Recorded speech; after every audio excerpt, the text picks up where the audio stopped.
नाशिकच्या मोर्चामधून खासदार संजय राऊतांनी जोरदार हल्लाबोल केला। फक्त मोर्चा काढून थांबायचं नाही असं राऊतांनी म्हटलं। आता सत्ताधारी नगरसेवकांच्या घरामध्ये घुसायचा असा थेट इशारा देखील राऊतांनी दिलाय।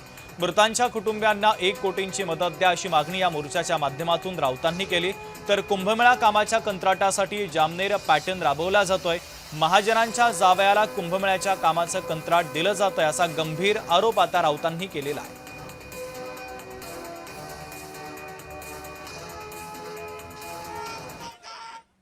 यामुळे हा एक मोर्चा म्हणजे इशारा आहे।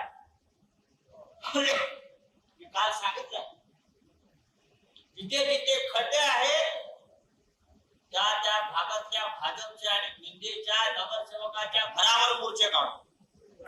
हा रेडा तुमच्या घरात घुसवू, लक्षात घ्या। हा यमदूत तुमच्या घरात घुसवू। शिवसेनेच्या नादाला लागू नका। इकडल्या कुंभमेळा मंत्र्याला एक कोणाला क्षमत राहिला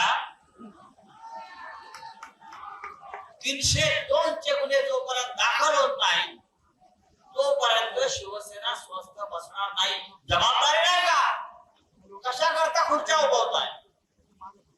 10-12 गोळी घेता आणि हसत असं समजा 5 लाख रुपये गरीबांच्या जीवाची किंमत त्या 5 लाख रुपये। लक्षात घ्या, हे 5 लाख रुपये तुमच्याकडे ठेवा।